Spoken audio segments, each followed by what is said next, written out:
Hey, just singing before we get here. That is really my vocal warm up. Every weekend, every opportunity that I'm in the car, I do take every opportunity to sing slash scream at the top of my lungs, the top of my charts right now in my children's life, which this is really the preferable situation for everyone that's in existence having children. Is like, don't don't let them bully you into nothing but baby shark. They can be swayed, good people. My children right now are all in on the Hamilton soundtrack. Prior to being obsessed with Hamilton, I think we were pretty into the Greatest Showman soundtrack. Like, their minds are moldable. We're just convinced that we have to give them what they say they want. They don't know what they want.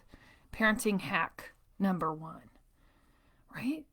Like, if you just keep subtly feeding it to them, don't go over the top. Don't be like, oh my gosh, Hamilton is so amazing, right? They'll run.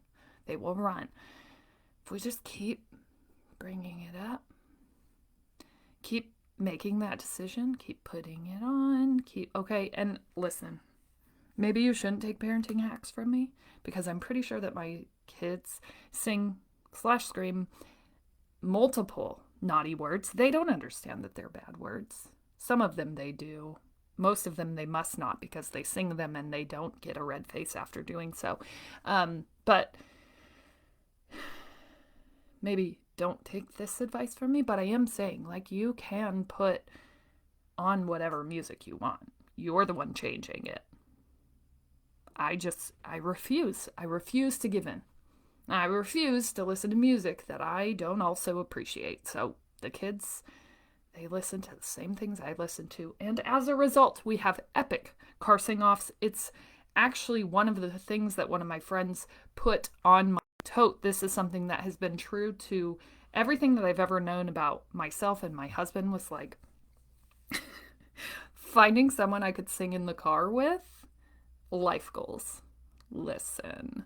Okay? And not like sing like, oh la la la, we're just singing. Like, no, I want someone that I can duet with slash possibly take over any given stage. We are not karaoke people, or we never have been, but like, knowing that it's an option, and knowing that if we just happened to pick up a microphone, we would have a perfectly rehearsed duet that we may or may not have been rehearsing from the very inception of our relationship. Listen, trust that I have probably about 5 different burnt CDs that my husband and I burnt up driving 4 hours back and forth from home back to school, like on repeat.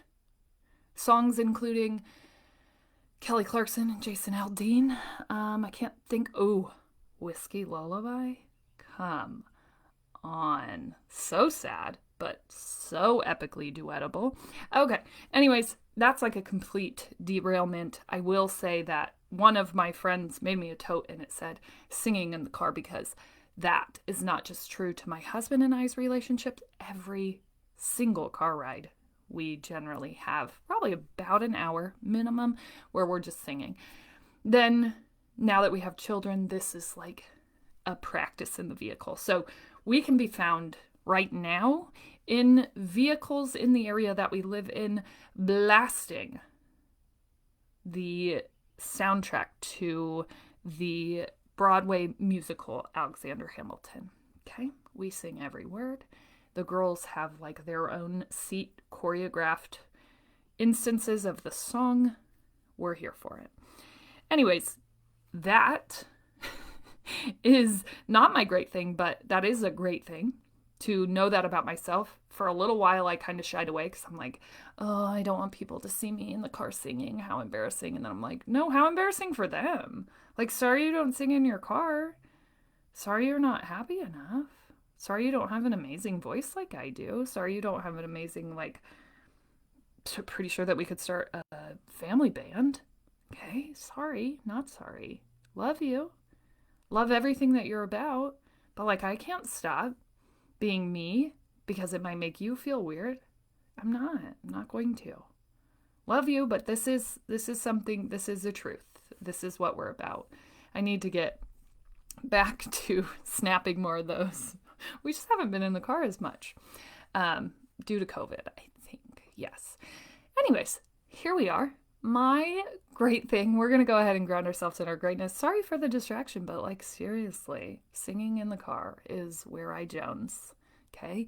And forcing my children to listen to the music that I would like to sing to. No, I cannot sing to Baby Shark, and I don't want to. Okay, that doesn't mean that it hasn't come up from time to time, but listen. If it can't be put into song in the car, then it probably isn't making it on a burnt CD. And yes, I still burn CDs from time to time. And I know everything is on my phone, and I'm trying to do better. And now that we have the Bluetooth in one of our vehicles, I'm using that a lot more often than burnt CDs. But do not kid yourself. I can throw down a good burnt CD, okay? I may or may not have been the official CD burner of all party buses, okay? That was my job. It used to be a job, for those of you who don't understand. Someone had to bring the music, and the music had to come in form of compact disc. And you could basically make a mixtape. And I know if you didn't know what a CD was, you definitely don't know what a mixtape is, but I'm telling you, it's just all the best songs. And yes, I used to have to sit in my sister's bedrooms while they did fun things on Friday nights and make sure that I pushed play, record to record the Friday night jam session that every radio station would have. So then I could capture the mixtape for my sisters while they were being cool and like, okay, it's gonna end. Stop before the commercial, right? You don't want to record commercials. If you don't hit it right, you gotta rewind and then stop and then play and see if you got to that perfect spot. Anyways, yeah, this really encompassed a big portion of my life, and music is just super important. So my great thing for all of us looking to ground ourselves in our greatness this morning and not talk about music that we're vibing with. My great thing was asking. I know, I said we're not asking anymore. And this is where we're going to move a little bit on that. We aren't asking blind asks, right? We can ask people that we have a relationship with that it makes sense, but let's make it make sense first, okay? And most things are going to revolve around you, and if it makes sense, it's not going to be a weird ask. So yesterday, I decided that I was going to ask for, we've been doing a little bit of research because we're building companies in different places, and so we've been doing some research as to where we would like to build these companies, which basically means like, where do we want to vacation to frequently? Okay. And of all of those places, at one of them, I was researching like, what is one of the best places for an entrepreneur to thrive? And then I researched, lists for what are places for writers to thrive. And when I was doing that in these different cities, I realized that a lot of them have like these writer and speaker groups. And I thought about, oh my gosh, that would be so cool. What if we moved there? What if we did that? And I'm like, I am certain that exists here. So right now I'm doing a sort of mentor session with someone helping me build my company Restory. And he's very well connected to entrepreneurs and like bigger thinkers in my area. And so it made sense for me to ask if he knew of any groups. And so yesterday I did that, right? And I want us to ask when it aligns and not just ask everybody under the sun if it doesn't make sense, right? Like make the connection first. How does this make sense? Well, it made sense to ask him because we've already been working together. We have that relationship, right? As friends. And that was even what he put. And I know, like I'm a super dork. he put my friend on his Facebook post asking if there were any groups in the area. My friend. Like, I'm making friends, you guys. I could never do that before. And look at where we're at now. So anyways, I did the ask, but I do want to say when we're asking, I want to make sure that we have that relationship built already and we know that that ask makes sense. It made sense. He's connected to people.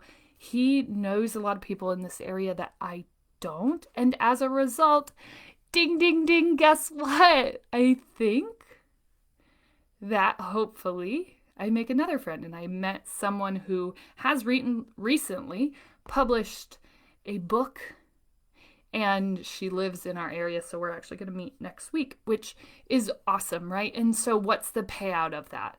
Well, I don't know.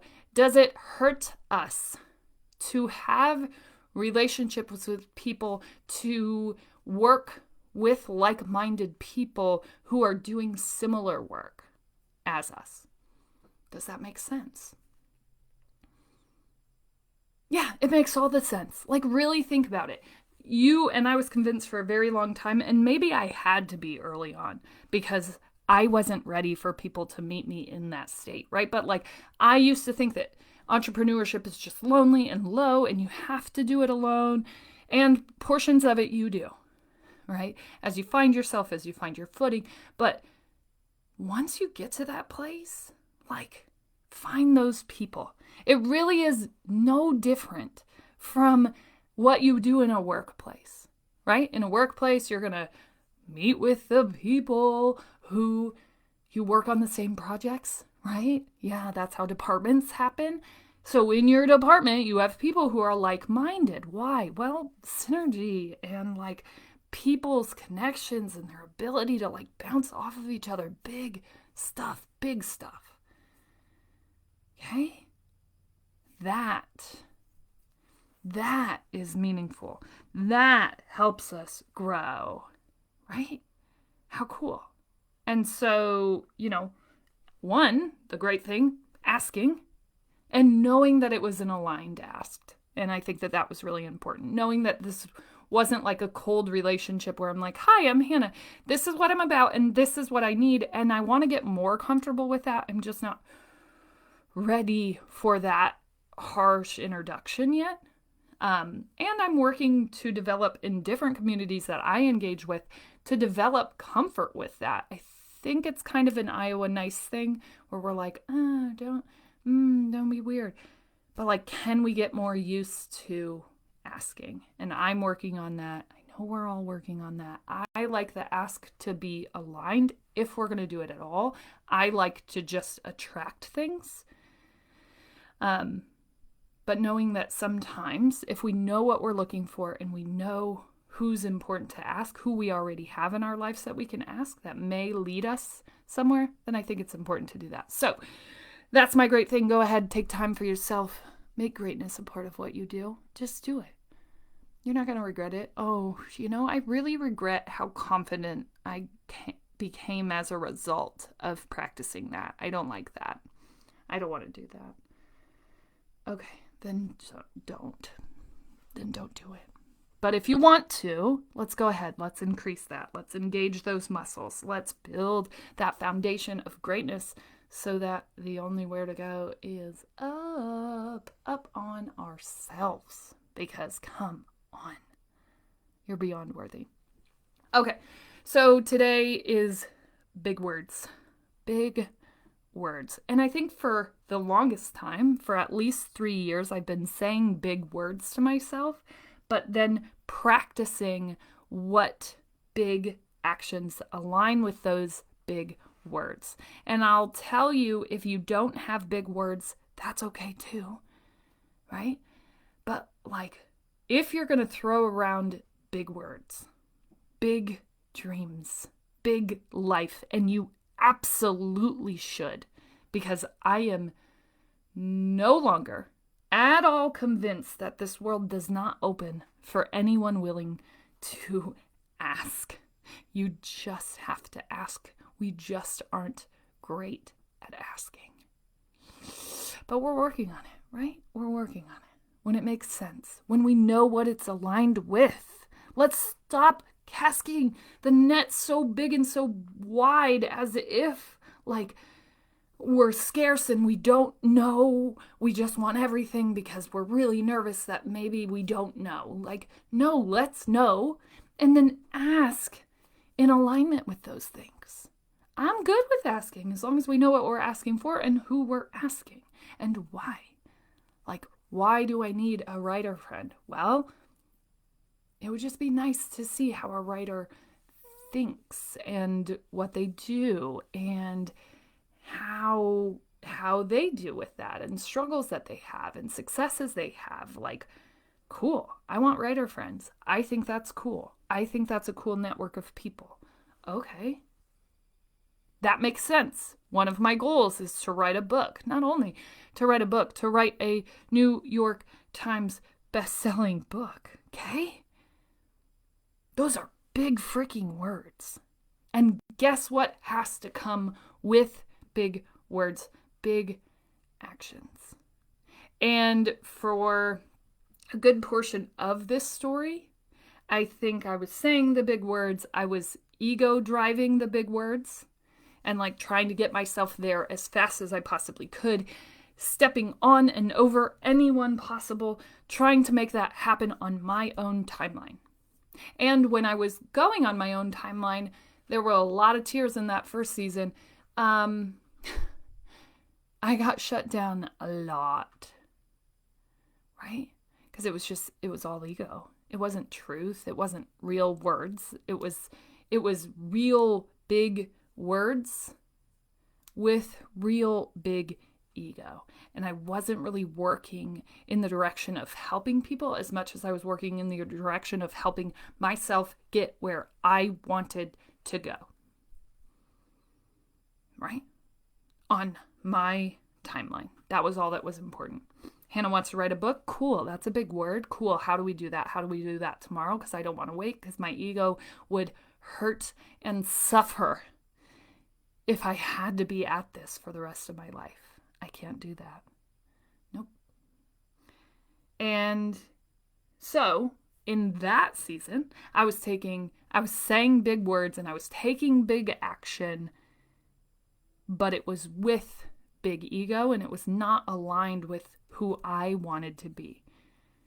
Like, I didn't want to be this money hungry, crazy, like step on everybody to get to the top person, but that's who I felt like I had to be in order to like serve and save my ego. Right? And so that really was pretty much encompassing of at least the first season, if not a season and a half.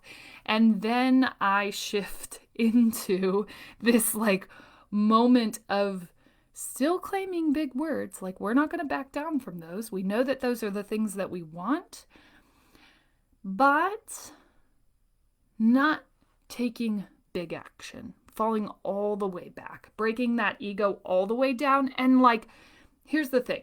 My ego was necessary because it made me take the big moves necessary to get to the place where we are now. Okay? I had to have it. I had to have some sort of false security in order to do the crazy ass things that I did.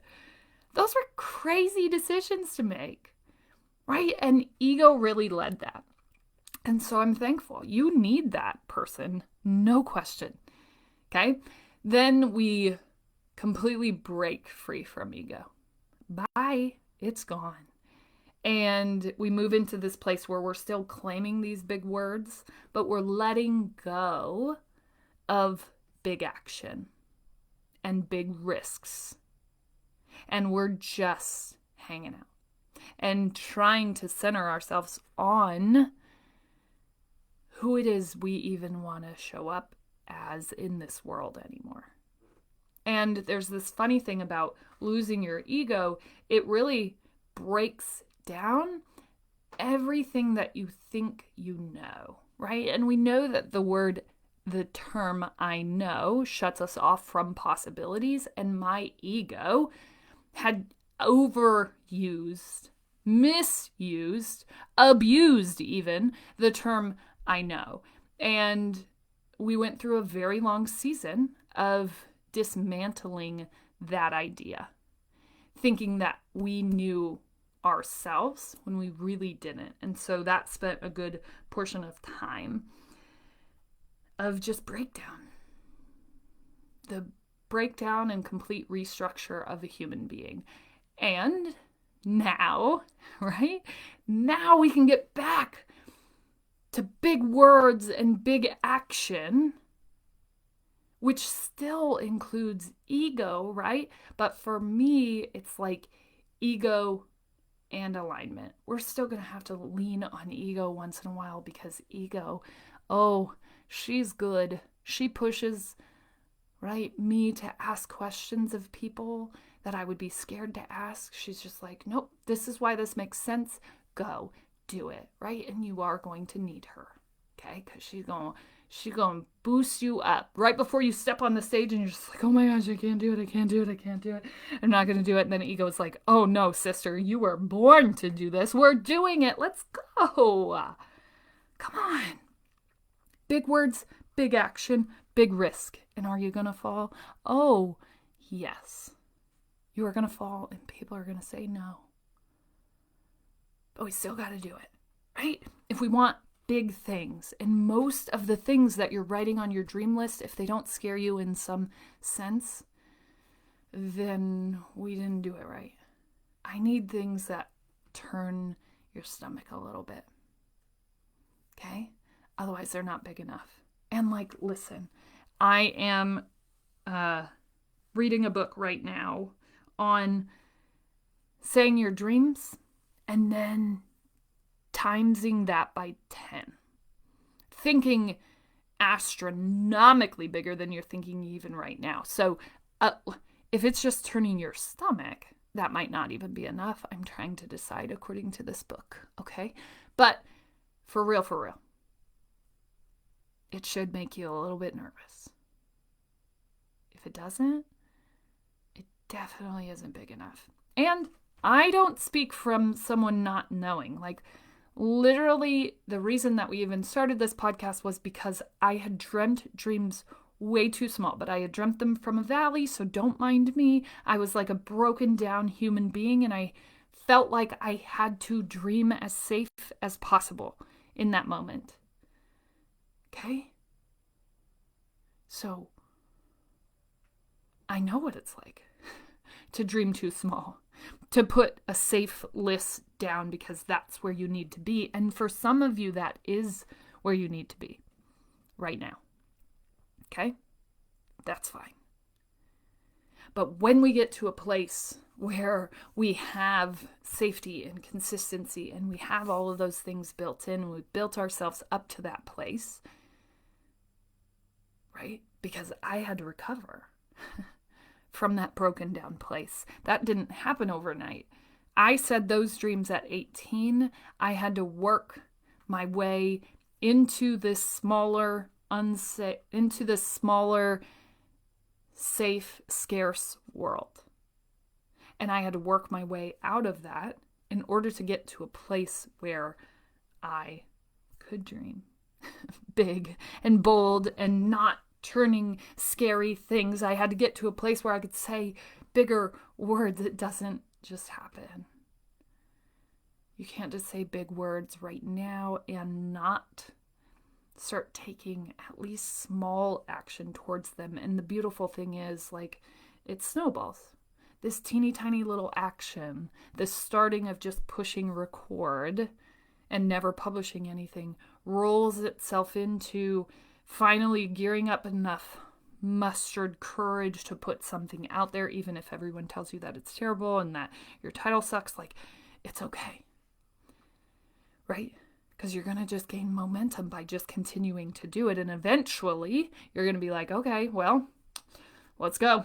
right? And ego is going to boost you up and it's going to go, you know what? We've put in this much work. We've prepared this much. We're going to do it. We're going to take that bigger action. We're going to take that next step. And maybe it's only a medium action compared to the bigger dream that you have, but you can see how this domino effect of that one small move changes everything, right? And how do we build ourselves into a place where we can dream big like that? Well, that's a part of the work that we're doing with the book. How do you get yourself back, right? And how do you start walking towards that? Because we know that that's not a morning to night thing. Like, oh, we can do this in a day. Come to my conference. Listen, we're going to fix it all. Your dream died? Well, I have the solution. Wrongo. I don't, but you do. You do. We just got to get you a way to see that you do again.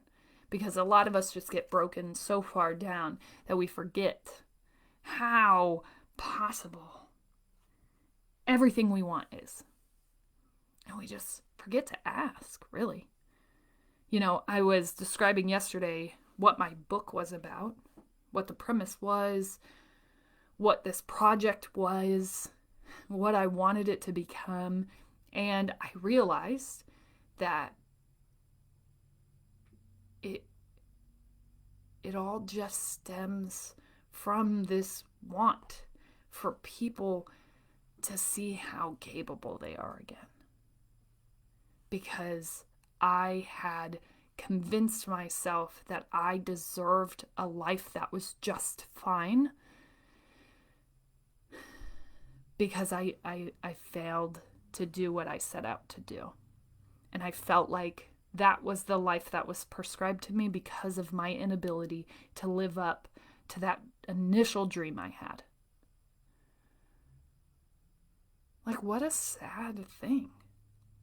But how many people are suffering from that same thing and continue for their entire lives, suffering and sentencing themselves to that forever? I was destined for fineness because I didn't make it on the greatness path. I had to just settle, right? If I was supposed to make it, I would have. No. This all plays out beautifully. It all makes perfect sense now, looking back.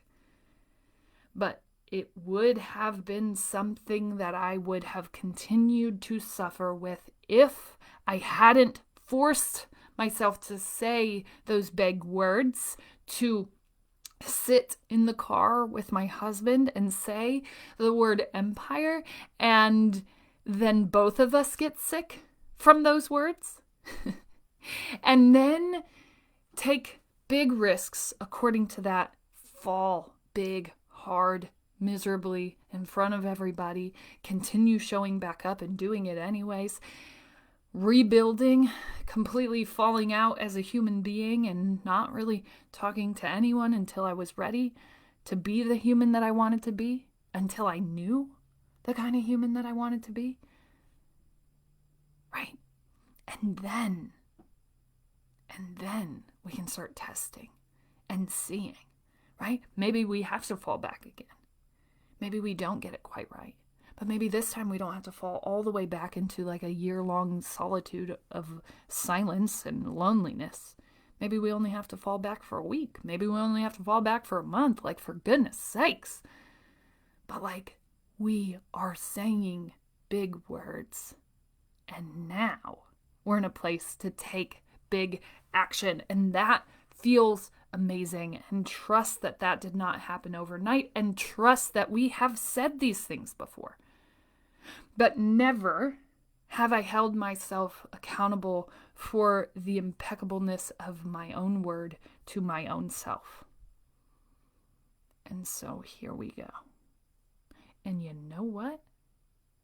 I want to take all of y'all with me. If you're ready to go, so am I. And I can't wait to bring the next level of what this looks like and how we do this. Like, come on. You deserve big words. You deserve big dreams. You deserve a big life. As always, you're smart, you're strong, you're beautiful. What are you going to do? Change the world.